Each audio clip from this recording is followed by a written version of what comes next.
Bueno, vamos a empezar con la rueda de preguntas y después viene el sorteo.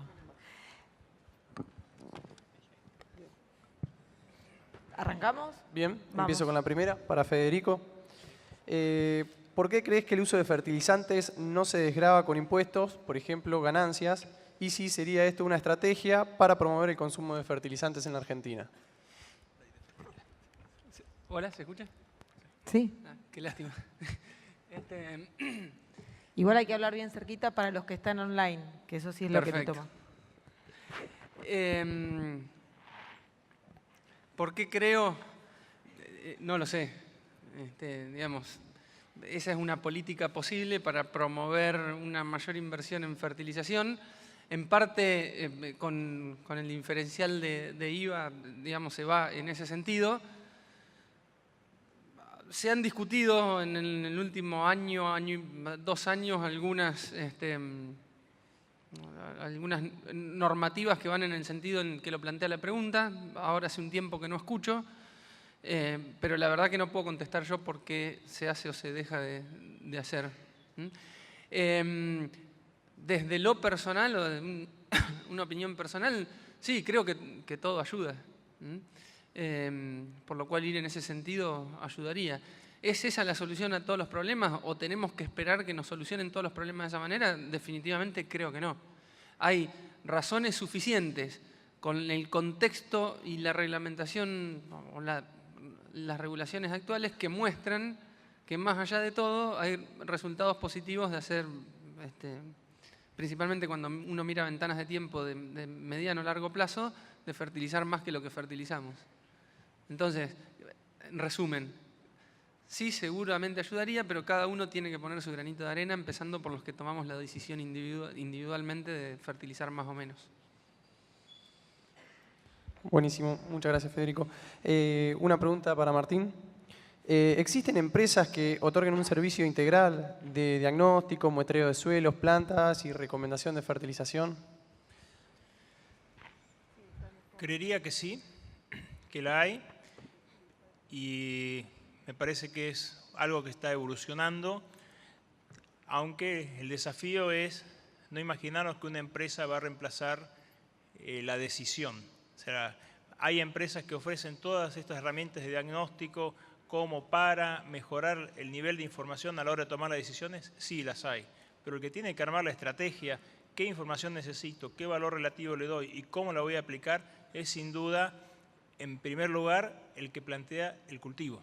Y por eso no dejemos de integrar al decisor, y muchas veces el decisor no es el técnico, sino el empresario, en estos modelos de recomendación. ¿Por qué? Porque si en algunos de esos slides que se quisieron escapar a la mitad de la presentación, había decisiones que decían la suficiencia o el mantenimiento, el cuidado de la fertilidad o el cuidado del cultivo. Y son decisiones claves a la hora de armar la estrategia de diagnóstico. Y ahí no es una empresa, parte de la estrategia del productor. Gracias, Martín. Para Federico, hace algunos años existían los programas Maicero y Granero para la fertilización de maíces tempranos y tardíos, respectivamente. ¿No están disponibles actualmente? Sí, están disponibles Maicero y Triguero, que son herramientas basadas en modelos de simulación para apoyar la toma de decisiones de fertilización. Martín mostró algo y se mencionó, creo que mostraste Triguero, ¿no? Triguero. Sí. Tal como existe Triguero, existe Maicero, son resultado del trabajo conjunto de Acrea con Profertil durante un montón de años. Y abstrayéndome de lo que son esas dos herramientas en sí mismo, lo que se ha hecho en ese caso es sistematizar la información y el conocimiento que hay disponible respecto a cómo los cultivos responden a la fertilización para que alguien que tiene que tomar una decisión pueda rápidamente ver la conveniencia o no en distintas condiciones de fertilizar más o fertilizar menos. Cuando me refería al final de mi presentación con la parte cultural, me refería a no solamente desarrollar, sino ayudar a que se usen herramientas de este tipo, porque muchas de las preguntas que nos generan dudas o muchas de las dudas que tenemos al momento de tomar una fertilización quizás pueden evacuarse fácilmente usando ese tipo de herramientas. Había uno también que se llamaba granero para maíces tardíos también. Sí, perdón que no lo aclaré. Esa fue una iniciativa que estaba principalmente impulsada desde la Cátedra de Cereales de la Facultad de Agronomía, si mal no recuerdo, y no estaba específicamente orientada a la fertilización. Lo que sí estamos haciendo ahora, en relación al maíz tardío, es ampliar maicero, que hoy solo tiene en cuenta maíz temprano, para que tenga en cuenta maíz tardío. Perfecto, gracias. Martín, ¿cuál es el rol de las micorrizas en la disminución de la respuesta a fósforo por parte de la soja? Hola. Me cuesta entender que las micorrizas bajen la respuesta a fósforo, porque son facilitadores de fósforo y lo que hay es una interacción natural negativa, donde la condición de oferta de fósforo del sistema, sea suelo o suelo más fertilizante, al que afecta es a la actividad de las micorrizas. Lo mostraban ayer en alguna de las presentaciones en lo que hace la interacción fósforo-zinc, que las micorrizas también intervienen mucho en lo que hace la nutrición del zinc, y que en suelo con problemas de zinc el exceso de fósforo afecta a la producción, disminuye la respuesta por una exacerbación de la falta de respuesta zinc. Entonces, no, las micorrizas no, lo que hacen es un sistema que se balancea en sí mismo. Porque hay muchas veces que hay valores de fósforo muy bajos y sin embargo no hay respuesta a la aplicación de fósforo. El nivel de fósforo bajo hay que empezar a entender mucho desde en qué condición, con qué cultivo, cómo se fue, en qué región, cómo fue aplicado y qué magnitud de respuesta de producción encontramos. La respuesta a fósforo, y lo vieron en los modelos de correlación que mostraba, no existe una relación 1 a 1, hay dispersión, y esa dispersión está en interacción con muchos otros factores. Y en general, cuando hablamos de situaciones de falta de respuesta a fósforo con niveles de fósforo del suelo bajos, mi primer cuestionamiento es en cómo hicimos ese diagnóstico de fósforo extractable bajo, si lo hicimos en la condición adecuada. Acuérdense lo que les contaba de la distribución, que puede afectarnos mucho en la interpretación de los resultados, y también de la condición de crecimiento. Si hay una limitación mayor, como puede ser, por ejemplo, sequía, restricción al crecimiento, ubicación del fertilizante en superficie y no próximo a las raíces, la ineficiencia de captura del fósforo aumenta, o podemos tener situaciones de respuesta inicial a fósforo, y creo que haber visto alguna figura de esas respuestas iniciales en alguna presentación de ayer o de hoy, no necesariamente correlaciona ese cambio con una respuesta en producción,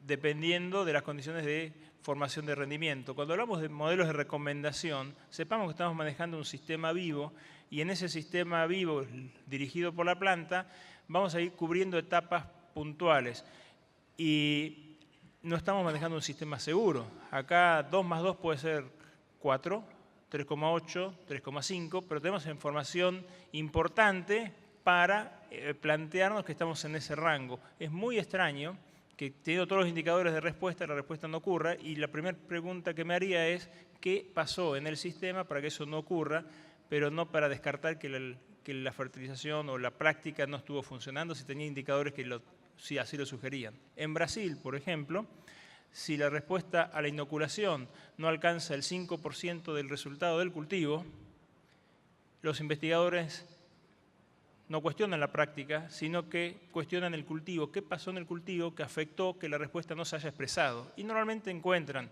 como decía Nacho hoy, un estrés severo en floración, una falta de fertilización con fósforo, me olvidé de encalar, sembré muy tarde, el nivel. Entonces, tengamos en cuenta que estos indicadores nos están guiando hacia los ambientes de respuesta.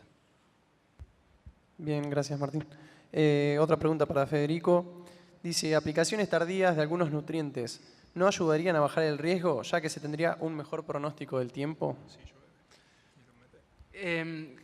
Como concepto creo que sí, que va en el sentido de atenuar uno de los factores que yo nombraba.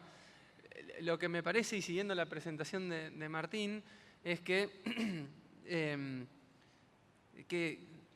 uno cada vez tiene más fuentes de información que permiten hacer criterios de decisión o construir criterios de decisión cada vez más complejos, pero que hay que ir paso a paso, ¿no? Entonces, agregando como capas de información que hacen esa lasaña que ponía Martín ahí, donde había una capa encima del otro, hasta que terminas con un criterio que tiene un montón de información y que por lo tanto ajusta un montón las probabilidades de tener respuesta. Eso va en ese sentido, pero me parece que estamos un poco lejos todavía de tener una implementación masiva de ese tipo de cosas. Me sumo a tu respuesta.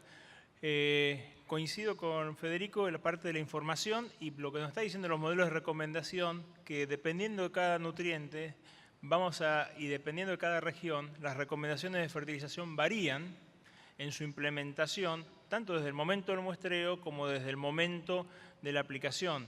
Y hay un punto bastante simple. Lo ideal operativo para diagnosticar fertilidad de suelos en el caso de maíz es lo más enemigo a la mejor toma de decisión de fertilizar nitrógeno maíz. Sabemos, lo hemos visto y lo conocemos, que las mayores eficiencias se logran en toda la región pampeana con aplicaciones que ocurren durante el cultivo en sus etapas vegetativas. Pero operativamente, como tengo pocas cosas que hacer y me resulta más simple, lo hago en agosto el muestreo. Bueno, entre el momento de recomendación y de fertilización pasa un mundo de situaciones y parte de los modelos nos dicen, cuidado que el diagnóstico se tiene que hacer en un momento específico para aumentar esa precisión. Y es responsabilidad nuestra acompañar eso, como decía hoy Matías, desde lo técnico. O sea, podemos negociar algunas cosas, pero hay situaciones de diagnóstico que no las podemos negociar. A mí me resultaría muy cómodo haberme hecho el análisis de colesterol cuando tenía 15 años porque tenía mucho tiempo. Me sirve poco ahora. Y lo tengo que hacer ahora. Y no tengo ganas. ¿Por qué? Porque tengo posibilidades de que falle. Y bueno, si yo lo hago en el momento inadecuado, posiblemente me falle el diagnóstico y caigamos en esas situaciones de error. Muy bien. Voy con la última pregunta para Martín. Dice, ¿considerás que los análisis de plantas son herramientas que podrían ser adoptadas ampliamente por los productores? Qué linda pregunta. Creo que los análisis de plantas, no sé si tienen que ser ampliamente incorporadas por los productores, pero sí tendríamos que empezar a animarnos como técnicos ante situaciones de cambios en nuestras estrategias de manejo de la nutrición o el avance hacia regiones desconocidas o decisiones desconocidas, a incorporarlo. El análisis de planta es un indicador bastante sensible para mostrarnos en qué estado de salud se encuentra la planta desde el perfil de nutrientes, que nos ayuda mayormente en el camino de toma de decisiones de largo plazo. Es decir, podemos llegar a ver si esas condiciones de manejo se repiten, en ese caso, en ese sitio, vamos a tener tal o cual problema de nutrientes o cuál es su orden relativo, dependiendo de la metodología que usemos. Pero cuando un cultivo muestra a través de un análisis de planta una deficiencia, nuestras oportunidades de corrección no son las ideales y lo muestra a sacrificio de rendimiento. Por lo tanto, entramos en el conflicto de por qué no lo adoptamos. Y porque llego tarde, porque la respuesta es variable, porque el impacto que estoy buscando me generó más incertidumbre que certeza. El análisis de planta es poderosísimo para trabajar en el primer escalón del diagnóstico y estratégicamente en el segundo escalón de mejoremos los modelos de diagnóstico. El análisis de suelo sigue siendo la columna vertebral de los modelos de recomendación. Bueno, le agradecemos a Federico y Martín nuevamente por las presentaciones y sus respuestas.